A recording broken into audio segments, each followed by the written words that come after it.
berani mau nyebrang Pulau Sumatera yang cukup rawan dipandang oleh orang Jawa.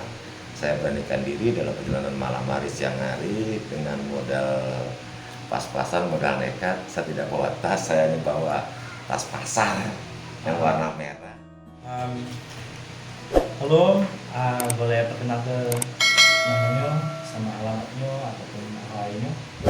Jadi saya ucap terima kasih. Saya disambut di Kota Palembang oleh sahabat-sahabat yang selamat pelaju Kota Palembang, oleh studio Dede dan Dimas dan Radel semuanya, sama Ervina, sama Wisnu. Saya ucap terima kasih. Semoga Allah membalas kebaikan untuk studio ini semoga lancar dan jaya selamanya. Perkenalkan, nama saya Dwi Bagus Medi, panggilan saya Medi. Saya dari Kota Denpasar, Bali. Saya mengadakan touring keliling Indonesia. Untuk pertamanya saya mengelilingi dari Pulau Jawa, Pulau Sumatera, untuk mengunjungi semua objek wisata dan mengunjungi makam-makam para penyebar agama Islam yang ada di Indonesia bagian barat. Oke Om.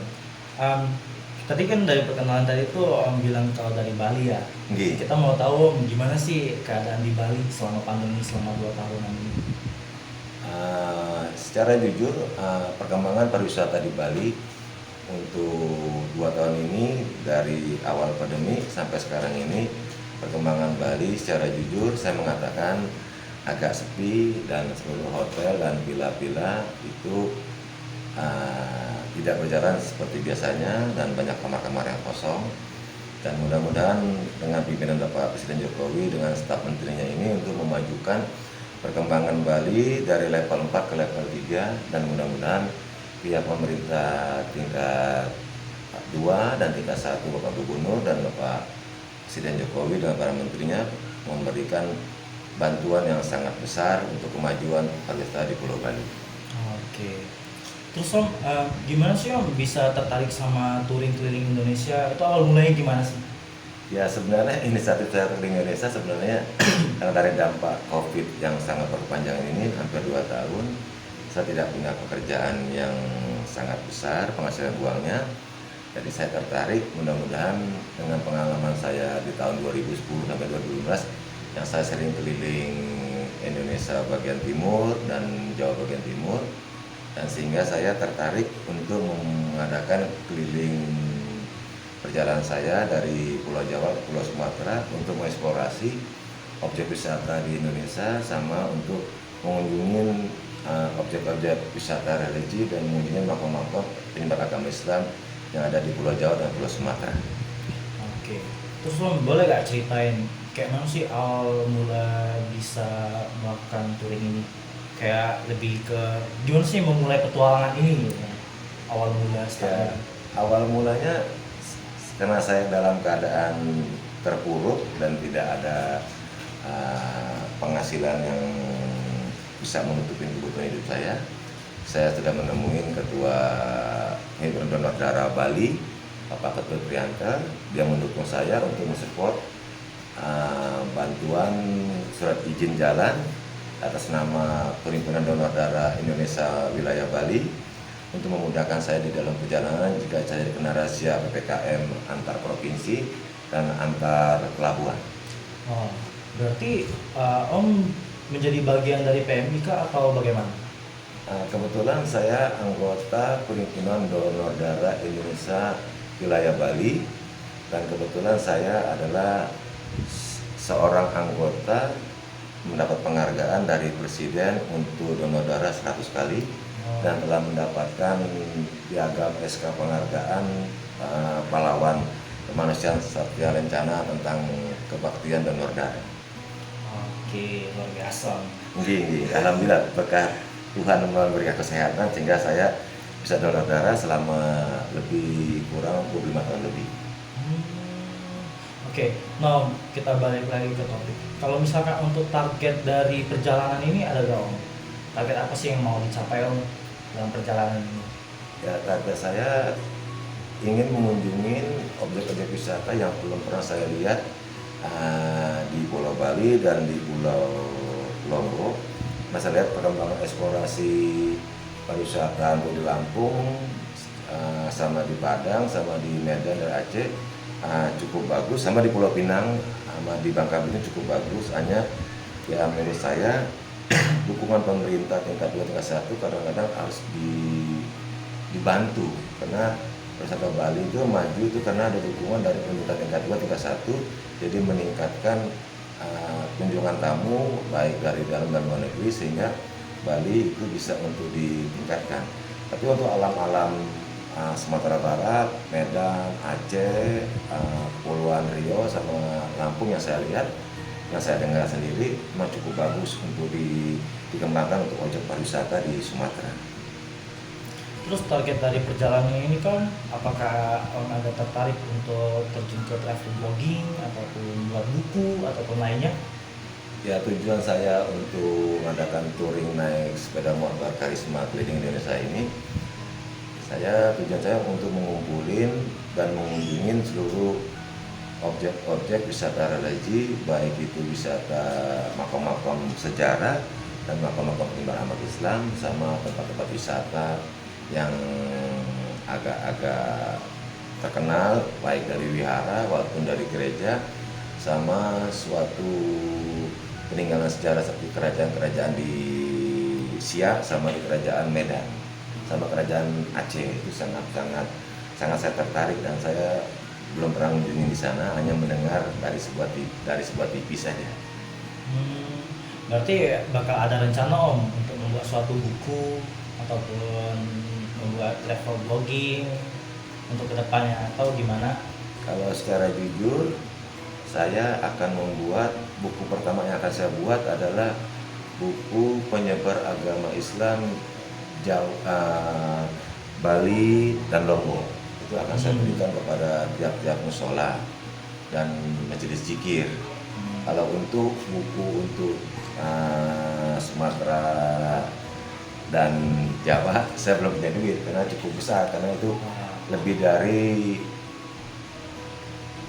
500 makam puyang atau makam habib, makam kiai, itu dana cukup besar. Lain kalau Anda kata ada pihak donatur atau pihak perusahaan buku yang mau mendukung saya siap mau menerbitkan buku saya. Oke. Nah, boleh Om ceritain Om awal mula dari Bali sampai ke Palembang ini, itu Om sedang mengunjungi kemana aja sih Om untuk wisata religi yang sudah Om datangi? Kebetulan saya berangkat tanggal 8 September kemarin. Saya sudah mengunjungi beberapa daerah di Bali sampai sekarang Karangasem. Saya disambut oleh Bapak Dokter Gede, di beliau yang sangat baik, seorang PMI dari Karangasem, ketua PMI Karangasem sangat baik, sangat mulia. Dia mendukung dan mensupport saya. Dari sana, dari Karangasem saya langsung melanjutkan perjalanan saya ke Banyuwangi, terus saya ke Asam Bagus, langsung Situbondo, saya ke Probolinggo, langsung saya menginap semalam di Gresik, di makam Syekh Maulana Malik Ibrahim, di makam Syekh Maulana Ishaq, di makam Syekh Maulana Maghribi, di makam Al-Mulia Al-Habib Al-Imam Abu Bakar bin Muhammad Umar Ashraf, dan Al-Habib Al-Imam Habib Muhsin Habib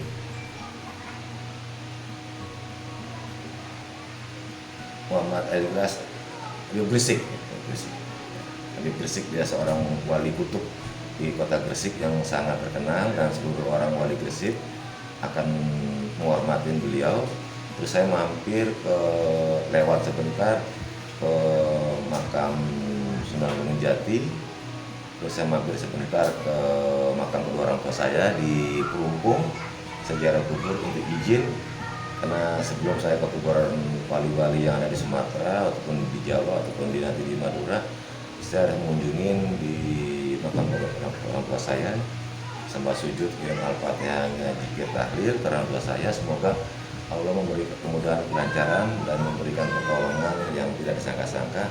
Semoga para orang kaya atau dermawan memberi sumbasi atau pertolongan pada saya. Ya, alhamdulillah sejak saya dari kuburan orang tua saya ada bantuan kecil-kecilan dari para orang yang dermawan karena melihat saya menaiki kendaraan motor Karisma yang dipandang tidak layak untuk touring, tapi karena memang kadang saya tidak punya duit, saya berani mau nyebrang Pulau Sumatera yang cukup rawan dipandang oleh orang Jawa. Saya beranikan diri dalam perjalanan malam hari siang hari dengan modal pas-pasan, modal nekat. Saya tidak bawa tas, saya hanya bawa tas pasar yang warna merah. Saya ikut saya modal nekat saya. Itu saya sudah izin orang tua dan saya sudah mengunjungi Pulau Betung sama Tanjung Karang sama Kota Palembang yang sangat indah.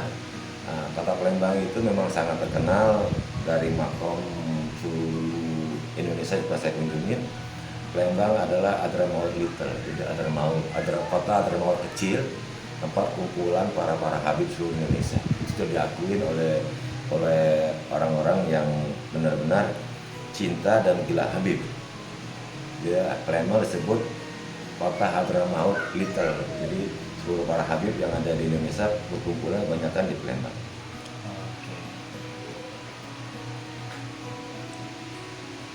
Apalagi kira-kira yang bisa diberi kesan kan itu jadi. No, dari perjalanan dari Bali sampai ke Palembang sampai ke Sumatera ini Om, itu ngatur waktu perjalanan tuh gimana Om? Ya kebetulan karena kendaraan saya Karisma, jadi saya tidak bisa ngebut dengan sisi sangat kecil. Ya, saya paling mengatur waktu saya setiap saya 2 jam perjalanan. Saya mampir kalau nggak ke Indomaret atau ke Alfamart, saya istirahat 1 jam sambil saya mendinginkan motor saya. Ban saya cuci atau saya basahin dengan air, sama saya ngelap sen lampu supaya terang kembali, terus saya rebahan istirahat. Jadi setiap 2 jam sekali saya istirahat 1 jam. Biar pemulihan badan saya dan pinggang saya tidak capek karena Bang Piang saya capek sekali ke dalam perjalanan segitu banyak. Ya. Oke. Nah, di perjalanan itu biasanya ada gak sih Om sesuatu hal yang terjadi ataupun ini gitu, di baik itu motor ataupun Omnya? Ya kebetulan selama ini saya selalu berdoa sama Tuhan. Jadi setiap saya berjalan dan setiap saya 2 jam saya istirahat di Alfamart, saya cek kondisi saya motor saya dulu dari utama ban saya anginnya bagaimana sama bensin karena hutan Sumatera ini kati bensin jadi jaraknya jauh sekali. Nah, jadi saya cek dulu, saya nampung bawa dirigen 1 liter dirigen. Setiap perjalanan 2 jam saya pasti isi full sama dirigen 1 liter. Dan kebetulan sambil perjalanan saya ke turun dari Sumatera, dari Lampung Sumatera ini memang agak ditakutin oleh orang Jawa. Namanya begal, hutannya panjang, bergelombang, terus saya tidak bisa ngomong lagi lah, orang Palembang juga tahu sendirilah hutan Mesir gitu bagaimana keadaannya. Tapi saya selalu berdoa sama Tuhan, semoga saya dilindungi dalam perjalanan dan dimudahkan kelancarannya. Terus Om, untuk perjalanan yang jauh ini yang beberapa ratus kilometer ini, itu Om menggunakan uang sendiri ataupun ada bantuan dari support lainnya Om? Kayak support apa, sponsor ataupun itu? Awal mula saya menggunakan uang saya sendiri untuk ganti ban harus yang baru, terus servis, oli, busi, rantai, dan semua peralatan motor itu saya ganti semua. Tapi kebetulan ada beberapa teman yang memberikan saya pinjaman kamera dan ada beberapa teman-teman anggota perhimpunan donor darah yang memberikan saya uang bensin. Dan Bapak Gede Sparte yang ketua PMI Karangasem, dia memberi saya uang bensin untuk jalan. Saya ucapkan terima kasih pada Pak Gede Sparte, ketua PMI Karangasem yang sangat baik. Dan beberapa teman-teman saya di Jakarta, perwakilan Perhimpunan Donor Darah Indonesia Bali cabang Bali yang tinggal di Jakarta, Bapak Gumul, dia juga membantu saya. Dan para orang-orang yang hibah atau tertarik, saya ngelihat jalan di hutan Palembang pakai Karisma, dia memberhentiin saya, mengajak saya makan dan memberi saya rokok. Karena dalam sejarah tidak ada orang naik motor malam hari jam 9 jam 10 malam sampai restoran itu tidak mungkin. Nah, saya diberi kopi, diberi rokok sama orang yang baik kan begitu. Oh, oke. Nom, untuk pakaian Nom, itu beberapa hari nih kan keliling-keliling di jalanan. Nah, itu pakaian itu dicuci atau gimana Om? Ya selama perjalanan saya tidak bisa nyuci. Nanti kalau saya sampai nginap di rumah orang, kayak satu hari saya kemarin di Gresik saya nyuci. Terus saya kemarin di Lampung di rumah Tante Eka sama Eli saya nyuci. Nah, terus terakhir ini saya nyuci banyak di Palembang. Alhamdulillah ada yang menolong saya untuk menampung saya tidur di Gresik, sama tidur saya di Lampung sama di Palembang. Alhamdulillah. Jadi saya nyucinya di rumah-rumah yang saya kunjungi. Oke. Nah, untuk menjaga stamina ataupun kesehatan tubuh itu biasanya gimana Om? Apakah Om pakai vitamin ataupun apa gitu? Ya saya selalu ya mau minum air putih sebanyak-banyaknya itu karena keringat di tubuh saya sangat banyak keluar. Terus saya harus minum yang manis-manis. Terus saya kebanyakan kadang-kadang ya makan susu telur biar stamina saya kembali lagi.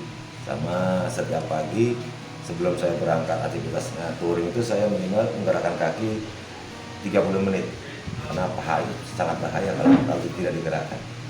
Ya, ngerinya nanti kaku di perjalanan 8 jam perjalanan. Oh gitu ya Om.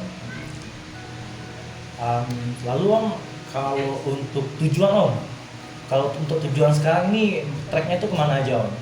Insya Allah jika Tuhan mengizinkan hari Minggu ini, Minggu pagi ini, saya mengunjungi objek wisata yang ada di Jambi, sama mengunjungi candi yang ada di Jambi, sama makam-makam di Jambi. Beberapa hari saya di sana, langsung lanjutin saya ke Pekanbaru, tapi saya utamakan ke Siak karena di Siak ada kerajaan Islam sama makam penyebar agama Islam dan kerajaan Islam yang di Siak yang sangat terkenal dari Malaka. Pemandangannya sangat indah kalau menurut saya lihat di TV sama di itu kerajaan Siak sangat bagus. Setelah dari Aceh Om, itu ada keinginan Om untuk tujuan selanjutnya itu? Insya Allah jika saya ada rezeki lagi dari Aceh, saya akan melanjutin ke Medan, pemandangannya sangat indah, sama mengunjungi Padang cukup lama karena Padang alamnya sangat indah dan diakui oleh seluruh orang-orang yang traveling. Di sana ada jembatan 44, ada Ngare, ada Bukit Tinggi, dan pemandangan alami sawah sangat bagus. Nah, paling saya lanjutin lagi dari sana ke desa Mandailing, langsung saya ke Bengkulu. Bengkulu saya masuk lagi ke Padang pinggiran, langsung ke Palembang lagi. Palembang lagi. Ya. Oke. Untuk tujuan selanjutnya Om yang akan datang, apakah Om tertarik untuk coba ke timur, Indonesia Timur atau gimana Om? Ada Om rencana mau ke sana? Semua rencana pasti ada, tapi saya harus terang. Saya secara jujur mengatakan untuk wilayah timur itu dana sangat besar. Ya mudah-mudahan aja ada suatu sponsor, ada suatu orang yang bantu pembiayaan saya atau ada yang endorse saya, karena biaya untuk ke timur mulai ke Flores, ke Kupang, Sabu Rajua, Rote, Kalimantan, terus Sulawesi, terus Maluku Utara, Papua Barat sama Maluku itu biayanya sangat besar dan transportasi agak sulit. Jadi kalau masih ada yang mendukung saya atau mau support pendanaan atau mau endorse atau mau membantu motor yang lebih bagus daripada motor Karisma, ya saya mohon maaf karena saya bicara jujur, saya punyanya Karisma, saya tidak punya yang lain, tapi saya yakin ya mudah-mudahan Allah selalu memberi kemudahan. Oke. Nah, Om, di perjalanan itu apa aja sih Om yang dibutuhkan Om ketika Om mau trek selanjutnya? Mau petualangan selanjutnya tuh hal apa aja sih yang Om butuhkan? Ya selama ini saya taat pemerintah, karena pemerintah dari awal saya berjalan dari Bali terus sampai pun ke Aceh saya harus nyiapin surat COVID. Oke. Sertifikat COVID saya harus punya. Terus saya pakai antigen dan saya pakai surat jalan. Surat jalan. Tanpa itu saya tidak mau melanggar peraturan PPKM yang setiap daerah. Jadi saya sudah punya surat jalan, terus surat izin dari Perhimpunan Donor Darah Indonesia Wilayah Bali, sama sertifikat antigen, sama segala macam KTP, KK sudah saya siapin semua. Jadi saya dipermudahkan jika ada razia PPKM antar provinsi. Kalau untuk proses perjalanannya ada nggak yang Om butuhkan gitu Om, baik itu dari motor ataupun bagian-bagian dari motor ataupun diri Om sendiri? Ya inti utamanya saya juga pusing masalahnya. Ini kendalanya skala duit semuanya. Oke. Ya masalahnya kalau bilang motor ya bagi saya kalau saya ini layak, tapi bagi orang yang melihat tidak layak. Karena motor saya Karisma itu tahun 2005. Oke. Dan untuk orang touring ya saya tidak tahu, penilaian berbeda-beda, ada bilang layak, ada tidak layak, tapi saya itu yang saya punya dan saya mencintai touring, saya coba. Kan Om kan seseorang yang bagian dari PM ini, terus juga melakukan petualangan dengan motor untuk keliling Indonesia, dan saat ini kan sudah mengunjungi dari Bali, Jawa, dan Sumatera. Ada gak sih Om toko-toko yang ingin Om kunjungi, baik itu toko nasional ataupun toko agama? Ya mudah-mudahan, saya bukan dari PMI, saya dari Perhimpunan Donor Darah Indonesia Wilayah Bali, tapi dia juga di bawah naungan PMI. Jadi saya bukan anggota PMI, tapi saya penyumbang darah PMI. Saya sudah menyumbang darah lebih dari 123 kali. Sudah dapat penghargaan dari Bapak Presiden Jokowi dan juga dapat penghargaan piagam 100 sama 75 dari Bapak Yusuf Kala. Yang mudah-mudahan aja dengan izin Allah Subhanahu Wa Taala, karena dan puasa, saya ingin bertemu dengan Bapak Yusuf Kala dan saya ingin bertemu dengan Bapak Habib Lutfi bin Yahya Pekalongan. Oke. Mudah-mudahan Allah mengizinkan. Amin. Nah Om, untuk pertanyaan terakhir nih Om, ada gak pesan untuk teman-teman di luar sana untuk yang baru memulai hal baru ataupun yang baru berpikir untuk memulai hal baru? Ya saya rasa semua nasihat orang tua dan guru-guru kiai ataupun ulama selalu berpikiran positif, selalu berpikir yang benar-benar mengikuti yang kebenaran dari ajaran Islam ataupun ajaran agama lain tentang kebaikan. Karena tidak ada agama lain yang tidak mengajarkan tentang kejahatan suatu atau kebaikan. Walaupun kita dapat kena COVID, selalu berpikiran yang terbuka dan pikiran yang luas, dan mudah-mudahan dengan langkah-langkah dekat dengan agama, dengan orang-orang tokoh spiritual, saya rasa kita bisa berpikiran positif dan berpikiran yang benar-benar bisa meningkatkan penghasilan, bisa maju ke depan, yang terus selalu berbuat baik dengan Tuhan. Oke Ler, beranilah untuk berbuat sesuatu dan jadikan rencanamu itu menjadi kenyataan dengan akan yang kamu lakukan, dan lakukanlah itu sekarang tanpa menunda sesuatu, dan berbuatlah hal baik dan selalu ingat Tuhan. Buat kamu teman-teman yang mau membantu ataupun mensupport Om Edi dalam petualangannya ini, itu bisa cek di link deskripsi kita di video ini. Dan cukup sekian hari ini, dan semoga perjalanan ini akan berlangsung dan berjalan dengan lancar dengan ekspektasi yang diinginkan. Oke Ler, wassalamualaikum warahmatullahi wabarakatuh.